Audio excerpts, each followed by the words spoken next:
আপনার নরমাল একটা ভিডিওকে আপনি চাইলে কিন্তু মাত্র 2 থেকে 3 মিনিটের মধ্যে কিন্তু আপনার সেই নরমাল ভিডিওটাকে এইচডি কোয়ালিটিতে রূপান্তর করতে পারবেন।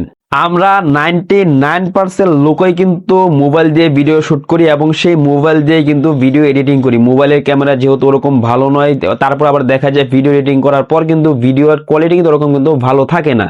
আমাদের মধ্যে বেশিরভাগ লোকই যেহেতু ক্যাপকাট ব্যবহার করে ভিডিও এডিটিং করে, তাই আমি ক্যাপকাট থেকে এমন কিছু ফিচারের সাথে আপনাদের পরিচয় করিয়ে দিব যেখানে আপনারা সেগুলো অ্যাপ্লাই করে আপনার ভিডিওর মধ্যে আপনার ভিডিওকে আরো প্রফেশনাল লেভেলে আরো এইচডি কোয়ালিটিতে নিয়ে যেতে পারবেন।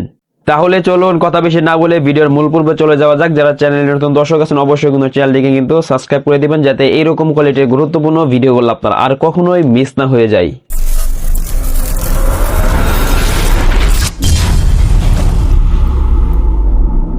বন্ধুরা, সরাসরি চলে আসলাম মোবাইল স্ক্রিনে। আমাদের নর্মাল একটা ভিডিওকে এইচডি কোয়ালিটিতে রূপান্তর করার জন্য আমরা প্রথমে আমাদের ফোন থেকে যে ক্যাপকাট আছে, তো আমরা প্রথমে আমাদের ফোন থেকে ক্যাপকাটে চলে যাব।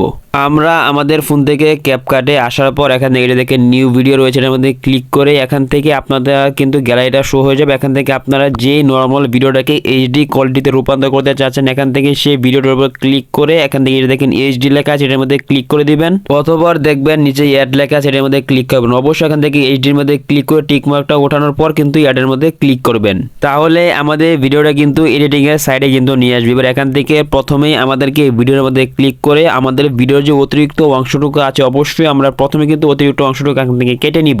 বন্ধুরা, আমি আমার ভিডিওর মধ্যে যে অতিরিক্ত অংশটা ছিল সেটা কিন্তু কেটে নিয়েছে। অথবা আপনি এখান থেকে ক্লিক করে দেখেন যে আমাদের যে ক্যাপকাটের লোগোটা আছে এর মধ্যে ক্লিক করে এখান থেকে ডিলিটের মধ্যে ক্লিক করলে কিন্তু আমাদের ক্যাপকাটের লোগোটা থাকবে, সেটা কিন্তু কেটে যাবে। আমাদের ভিডিওর যখন অতিরিক্ত অংশটুকু কাটা হয়ে যাবে, অথবা আমরা এই নরমাল ভিডিওটাকে এইচডি কোয়ালিটিতে নেওয়ার জন্য আমরা প্রথমে ভিডিওর মধ্যে ক্লিক করে দিব। অথবা দেখবেন আমাদের সামনে কিন্তু নিচে কিন্তু অনেকগুলো অপশন কিন্তু চলে আসবে। নিচের অপশনগুলো থেকে আমরা এভাবে একটু ডান দিকে স্ক্রল করব। নিচে দিকে স্ক্রল করার পর এখান থেকে এই যে দেখেন এখানে কিন্তু সকলে একটা অপশন পেয়ে যাবেন, সকলে এটার মধ্যে ক্লিক করে দিবেন। তাহলে আমাদের সামনে কিন্তু এরকম একটা অপশন কিন্তু চলে আসবে। এখান থেকে এটা দেখেন, এখান থেকে এটা দেখেন, এটার পাশে কিন্তু রয়েছে ভিডিও কোয়ালিটি, সকলে এটার মধ্যে ক্লিক করে দিবেন।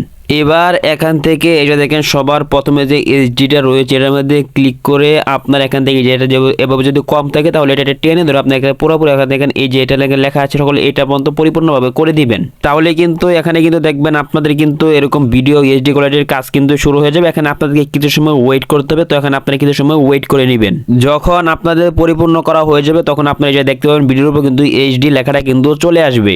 এখন আমাদেরকে এই ভিডিওটাকে আরেকটু প্রফেশনাল লেভেলে নিয়ে যাওয়ার জন্য আপনারা এখান থেকে আবার এই ভিডিওর মধ্যে ক্লিক করে দিবেন। অথবা আপনারা এখান থেকে একটু ডান দিকে আবার স্ক্রল করবেন। এখান থেকে আপনারা সকলে একটা অপশন হয়ে যাবে ফিল্টার, সকলে এটার মধ্যে ফিল্টারসের মধ্যে ক্লিক করে দিবেন। তাহলে আপনারা এখানে অনেকগুলা ফিল্টারস কিন্তু পেয়ে যাবেন। এখান থেকে আমি সাধারণত যেটা ব্যবহার করি সেটা হচ্ছে আমি আপনাদেরকে দেখাচ্ছি। এই যে দেখেন আমি কিন্তু সাধারণত কিন্তু আমার সকল ভিডিওতে কিন্তু এইটাই কিন্তু ব্যবহার করি। আপনারা এখানে কিন্তু আরো অসংখ্য কিন্তু ফিল্টারস কিন্তু পেয়ে যাবেন। এখান থেকে আপনারা যেটা চাচ্ছেন এটি এভাবে ক্লিক করলে কিন্তু চেঞ্জ হবে। এটার মধ্যে ক্লিক করে কিন্তু আপনারা এখান থেকে যেটা ভালো লাগবে আপনার ভিডিওর মধ্যে যেটা মানাবে এখান থেকে কিন্তু সেটা কিন্তু সিলেক্ট করে দিবেন। আপনার ভিডিওতে ক্যাপকাট থেকে এই দুইটি কাজ করতে পারলে আপনার ভিডিওর মধ্যে আগের চাইতে অনেক গুণ কিন্তু পরিবর্তন এসে যাবে।